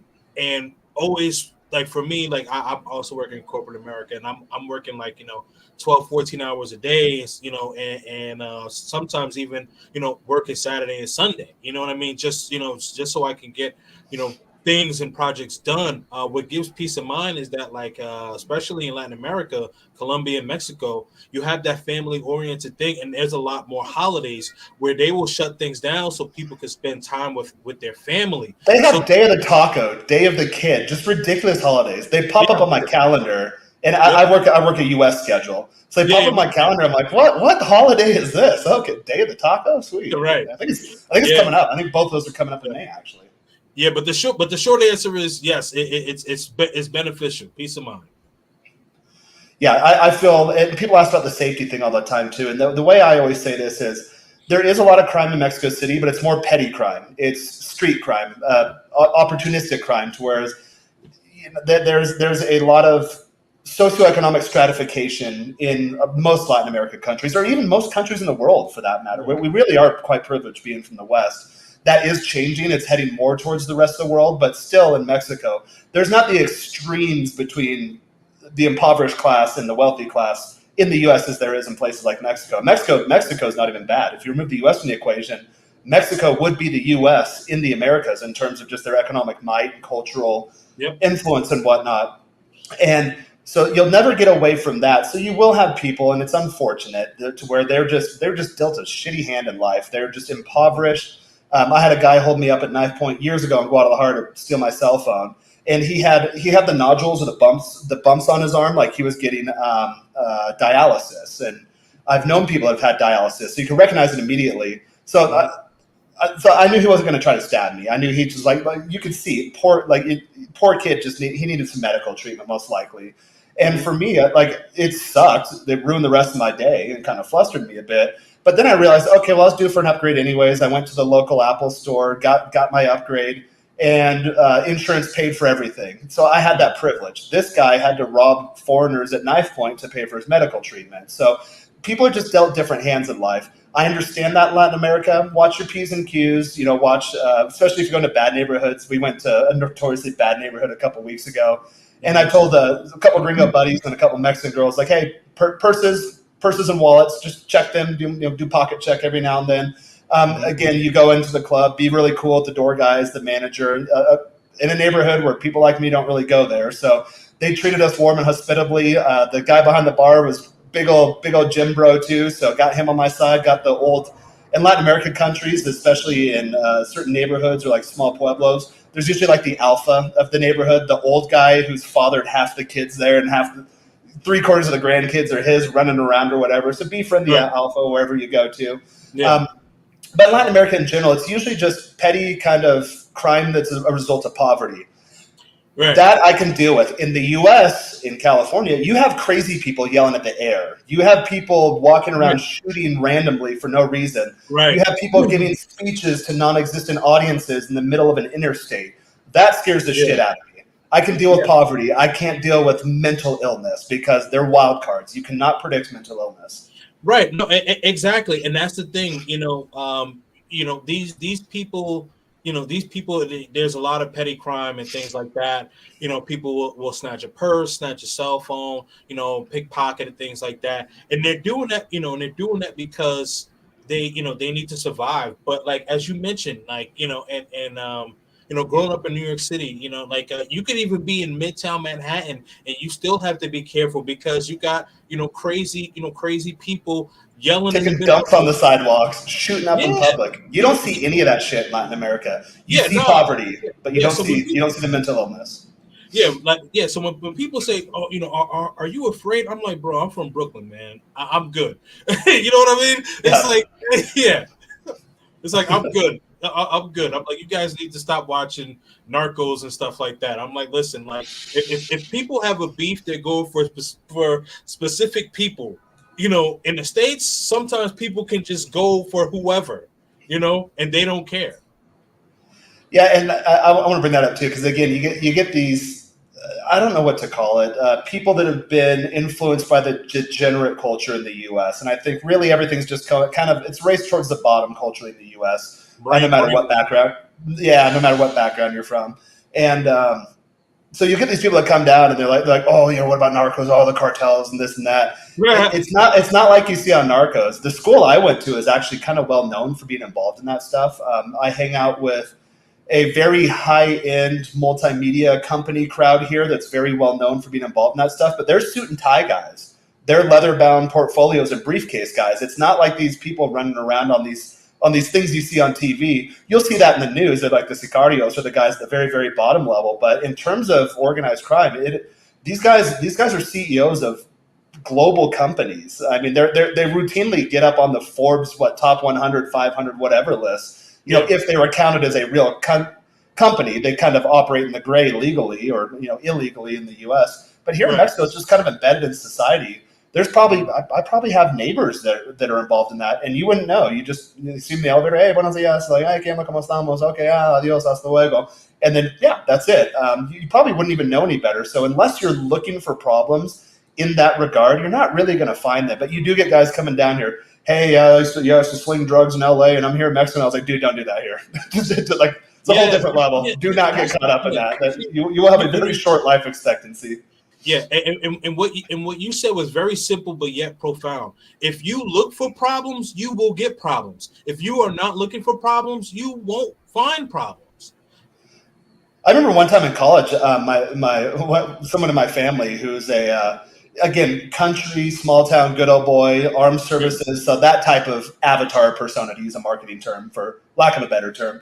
I know We what ended you up mean. somehow, met because the school I went to met a couple girls at the gym. We went to the lake for the day, and they invited us to an after party. It ended up being a party of people that are involved in that kind of international narcotics distribution trade. And it was my brother actually. He was freaking out. Oh my god, there's coke everywhere. Those are cartel people that got guns. My dude, chill. Like these are my classmates, the people I go to school with. It's like, oh my god, what are we gonna do? What are we gonna do? I was like, just chill, just keep it cool. And at one point, finally, he calmed down. We were having good tequila and good, these types of parties. Everything is good, but again, it's not the ground level. It's like the top level. Guys pulling the strings. Right. Yeah. And one of the guys at one point brought up, he's like, hey, you coming from a farming background, so you might understand this. Like he literally pulled out a plan, like an investment plan, and pitched me on an investment. Hey, we're trying to open this route from here to here. If we go through the Houston corridor and then we get into this market, here's the market opportunity. It was like a pitch deck that he presented me. So higher level type stuff, not the type of stuff you see on TV. Actually had a real good time. Everything was chill. Ended up getting the two girls. My brother and I had a great night, and then Mhm. nothing became of it. But if we came in acting like a bunch of assholes, like we know better, then we Right. could have had problems. And at one point, I remember we were partaking in the party festivities, let's say that, because they want to make sure you're cool too. And Mhm. at one point, I asked the guy. This is about the time the Natalie Holloway thing happened. So what was that, like 2007, 2008? And Yeah. I was like, hey, in these countries, do I run the risk, looking like I do, coming hanging out with people like you? And the guy, I don't know, this may have changed. It's almost 20 years now. But one of the guys at the party told me, he's like, hey, we saw what happened in the Natalie Holloway thing. Like they're wrecking Aruba. Like we see what happens when stuff happens to Americans abroad. at that time, Bush was still president, so we had the legal invasions and stuff like that. And he's like, we'd rather not have DEA, ATF, FBI, CIA getting in our business. So you know what? As long as you're a good guest, we're gonna receive you with warm arms. And Right. that's stuck with me since, pretty much, because every now and then, especially in other parts of the world, you will find yourself in a place like, oh my God, how did I get here? Just be cool. I'm not sure if that's true now with the government we have. I don't really pay attention to that stuff, but in terms of like, hey, we don't want the U.S. government, because guys talk about cartels, and I tell my friends all the time here, the biggest cartel in the world is the U.S. government, the U.S. military. Talk You about are not going to outgun them. They Yep. are the best. So Yep. like they don't want that, they don't want the U.S. cartel government poking around either. Right, right. No, absolutely. Yeah, when when you get into situations like that, like what I would just say is when you are abroad, always make sure that you keep a level head. Always make sure that you keep a Yeah. level head. And for the most part, you're cool. When you keep a level head, you're respectful, and you try not to, you don't disrespect people, and you're able to just be cool, man. When you start freaking out and you start trying to like act funny, now they like, okay, now you make them feel uncomfortable, and you don't want to make if you're in a situation like where you were, you do not want to make people like that feel uncomfortable, like you told your bro, like, listen, be cool, we'll be fine, and just relax. Yeah, you want to turn the dial down, not up, in terms of, I don't know if you Right. have a military background, but force of No. escalation is kind of what I use in my head. I use it in dating too. I call it force of escalation in terms of seduction. That, Yeah. I mean, you guys understand the basic concept, but if someone's coming at you and they're super chill, and then you ramp up the energy in an aggressive tone, well, now they have to come up to your level or exceed your level. And then in doing so, you're going to have to meet or exceed their level. And that's how things spiral out of control. But if you just have just a baseline cool head, just Hmm. smooth operator is what I like to call it. Yeah. Just be smooth operator all the time. People just kind of let you skirt on by. They don't even really recognize you half the time. And that's me Yeah. being taller than everyone and broader chest than everyone and lighter skin than everyone where I live. You just kind of fit in. Yeah, no, well, I'm not from a military background, but but my brother, my oldest brother, he served in the military, and my father, who passed away, he was a police officer. But so for me, like I'm always like using jokes and humor, and I have a laid back demeanor, and so when I'm around like a group of people, like how I kind of like lighten the mood is like by like being funny and things like that. And even like even with foreigners, I mean with foreigners, sorry, I'm a foreigner, and then in these It's other weird countries. calling myself a foreigner. I keep forgetting, like, oh yeah, I'm a foreigner. Right, but when I'm in these countries, and I'll go to like a local place or anything like that, and I'll just be funny, and just be funny, engaging in conversation and stuff like that, and then we're all having a laugh, and they're like, yeah, this guy is pretty cool, and that's how I'm able to, I guess like how you have your way of de-escalating it, and I also use that when it comes to dating as well, because it helps me keep the conversation going, also be engaging and things like that. So, but I also know like when to be serious. So, I can, Yes. I can be funny and engaging, and then we can get into a serious conversation, and then I take And it you can serious. flip that switch, right? Like when Yeah, you're getting yeah, into it with a girl, and you gotta yeah, you gotta set some boundaries, and like, all right, you good? We're comfortable. We're of agreement. We are in 100% understanding. Okay, I can flip it right back. Like, all right, so what we're watching on TV? Oh yeah, that was yeah, yeah, yeah. completely switch right back. Right, And you can see in her exactly. eyes, you can see her falling in love with you. It's like, shit, that guy has emotional control. Yes, yes, yes. Emotional control. That's very, very important, man. I think we're gonna have to do like a part two to talk about things like that, because We get emotional. going on our pre-shows. We get going too. So yeah, we can make this a Yeah, recurring thing. yeah, no, yeah. So having emotional control is extremely important. Being able to level set your emotions, where you can also have fun. You can also have fun with your lady, and then like if she gets a little out of pocket, you know how to put her in place, but you also don't be overtly assertive with it. You just say, hey, listen, like I'm not feeling that. That's not gonna happen. But we gonna chill. We gonna have these good vibes. Okay, cool. See, you checked her, and then you could go back to chilling. and you good. Yep. And if it comes up again, which it usually doesn't, because there are times where I'm just like, hey, like I have some hard rules. Yeah. No raising your voice in my house. No swearing at people. So some girl the other day, she was getting excited saying whatever she was saying, and she basically told me to f off in Spanish. Yeah. I knew it just slipped out, but in the moment I kind of snapped my fingers like, you don't ever talk to me that way. And she's kind of whoa. And then afterwards, I had to de-escalate her. And then afterwards, we're laying in bed and she's cuddling on me, whatever. I was like, hey, what happened there? Is everything okay with you? She's like, and then she kind of broke down crying. Oh my God, no, my dad and I have been getting into it. My sister's cheating on her husband, and that's putting me in a weird bind. And then my job, Oh, they yeah. reduced my hours, and I don't know how I'm going to make rent, and I'm really stressed out. I'm like, okay. So her saying "f you" wasn't directed at me; it just kind of came out. But Right. when she did settle down, it's kind of like, hey, if you need to talk about this stuff, because I take it you have no one else you can really trust to talk to about it. Feel free to Right. vent that stuff with me. That's Right. absolutely fine. But I just want to make it very clear that you don't raise your voice. You don't talk to me like that in my own house. And if it Yeah. happens again, then you're going to lose the only emotional outlet you have via me. So, Right. make sure you don't do it again. I understand it wasn't intentional. I know guys that don't know better will say like, oh, that's like simp behavior, beta behavior.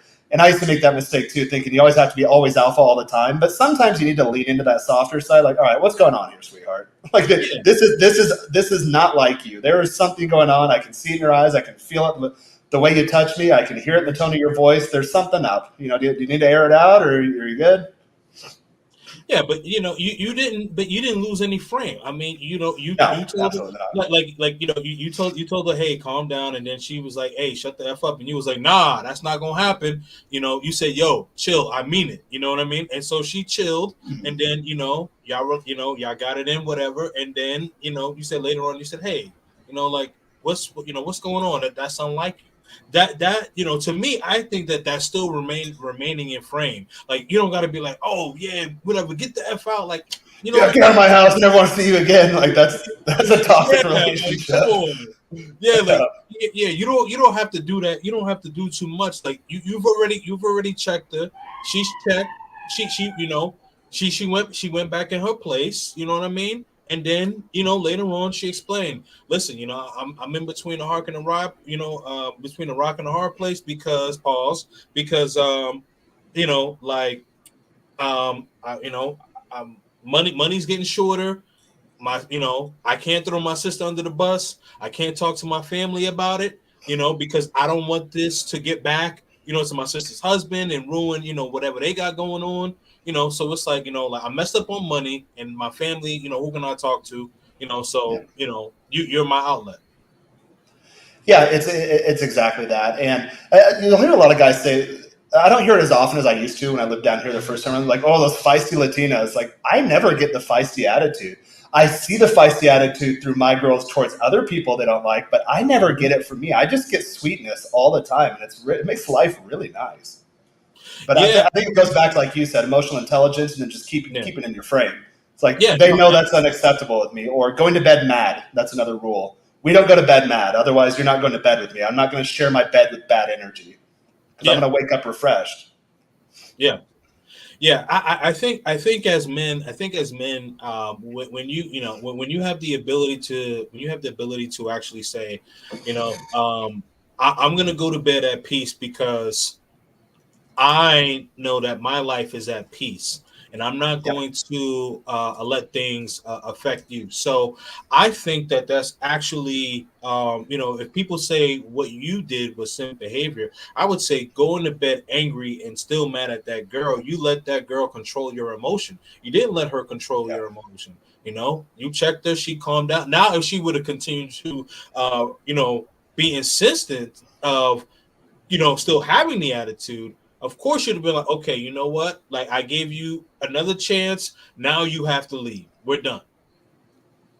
Yep, and thankfully, I've very rarely had that happen. It actually happened recently. It usually happens to me on average once every 1 or 2 years, maybe. And I date a lot of girls. I've got a large volume, let's say, in that regard still. I But got you. yeah, something like that happened the other day. She wasn't getting it, and then this thought came to my head too. Remember, guys, like when you're not on your home turf, I can't physically remove her from my house. She started raising her voice and causing a scene, so I had to de-escalate her to get her to leave voluntarily. Because if I raise the temperature, what'll happen is the neighbor's going to call security. Security's going to come up. If she's acting a fool, that's gonna rev her up more. Then if the police come, guess what? Okay, I live in a nice apartment here, and Lord knows where she's from. But guess what? I'm a gringo. They're always they're never gonna side. They're never gonna side with the foreigner. So this was going through my head as this chick is just acting way out of line. So I just let her go. She was revving herself up. I wasn't arguing or anything. She's like, okay, yeah, that's fine. Oh, you don't say. Okay. It's like when you're talking to your mom and you want to get off the phone. Like, okay, yeah, sweet. Oh, you don't say. Oh, yeah. Tell Aunt Becky I said hi. Okay, cool. Yeah, I love you, mom. Yeah. Oh. It was kind of one of those things. And eventually, she took herself through the whole emotional roller coaster. I was just like, yeah. And then she's like, well, I'm kind of tired now. I was like, well, yeah, I bet you're tired. You're just acting like an idiot for the last hour. She let herself out. And then behind her, I'm like, oh, block that number. Like, Jesus Christ. But again, I'm talking about extremes here. That is not my normal life. That happens 0.001% of the time. It just happened to have happened recently. But in my head, I'm like, I got to de-escalate this. Otherwise, it's going to turn out being a bad night for everyone involved. Yeah, so something similar like that happened to me while I was in Medellin. I just came back from Medellin, so and I was at my apartment, and so the situation is that one of my guys, he actually came, and so I have a 2-bedroom, so he ended up staying, and so it was this girl's birthday. She ended up bringing her friend, and so the friend ended up getting upset because I ended up talking to somebody else, and so she got offended. That was mine too. It's always the jealousy. Yeah, so she was causing the scene, raising her voice. It had to be like 4 or 5 o'clock in the morning, and I was like, listen, like, I'm not trying to raise my voice, like even though I think that like the people would have took my side because like I own the apartment, but still, if the police would have came, I'm in Poblado, hey, King, what do you do for work and all that?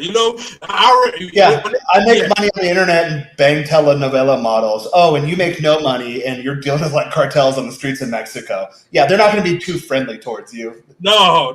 So I'm like, listen. So I'm like, listen. I'm like, listen. You know what?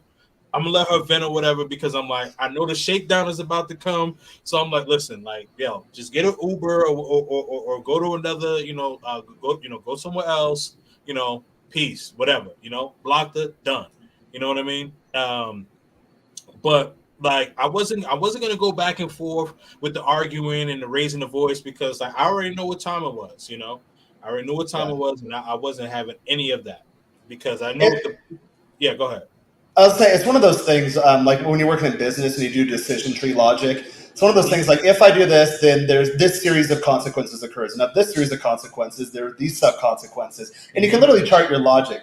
So my brain kind of works that way. So in the situation, I'm like, I don't see any way how this could possibly end well unless I just. And eventually at the end with these types of girls, like, okay, sweetie, like, oh yeah, she was making accusations. Oh, you're a narcissist and you're this and that. And it's like, well, it's funny. I date a lot of girls and I never get those accusations. But for her, I'm like, yep, you're right. You're absolutely right. Yeah, I need to treat you better. I need to listen to you. And like completely beta, 100% beta, just to get her calmed down and like, okay, are you glad we had that conversation? Okay, anything you want. The minute she left, I'm like, oh man, that girl's gone. Like I'm never talking to her again. But see, that's not beta. That's baiting. Yeah. Oh, that's a good saying. I'm gonna steal that. Not beta, baiting. All right. Yeah. Just what you do. Just shout me out. Just shout K&D out. I'll cite you. Yeah, I was an academic in a former life, so I'll cite you AP style. I was going to mention, I think I'm going to start wrapping it up here in a minute because I have company bringing dinner on the way. And yes. Yeah, go ahead, man. Yeah, we'll have to do a part 2, man. Yeah, let's do that. I think I might have my channel manager retitle this. I'll have like AI do the transcript and see what the actual overall arching theme was. We didn't really get too much into Colombia versus Mexico, but those are great topics. I have some coaching clients that are relocating from Medellin here to Mexico City. So I'm helping them in that process. A couple content creators who were in Medellin who are now leaving Medellin. So again, I'm not well versed in that space. I just like interesting topics. That's how I found the Passport Bros thing. People started calling me a Passport Bro. I'm like, oh, what is this? I didn't realize there's a whole movement. There's a whole content creator space. So that's why I'm reaching out to you guys. Like, let's just talk about it. Let's have some cool conversations. people call me, people call me that, and for a while I was saying like, listen, like, I'm not that, but now, like, I get it I'm because embracing it now, for yeah, lack of yeah, a better I've embraced it now. I've embraced it tag, now I because guess. yeah, because now it's just like any guy who travels that's on the internet is just under this passport bro umbrella. Now, Yeah. what I do say is that there are different tiers because you have Yeah, it was a derogatory term for a while. They'd almost insult like, "Oh, you're one of those passport bros." I'm like, I went to college at an Ivy League right, equivalent school yeah. down here. And I I'm played like, sports down here. What are you like? That was 20 years ago. What are you talking about? yeah, and I'm like, both my parents are Jamaican. I'm like, I've been traveling since I was three. Like, I'm Yeah.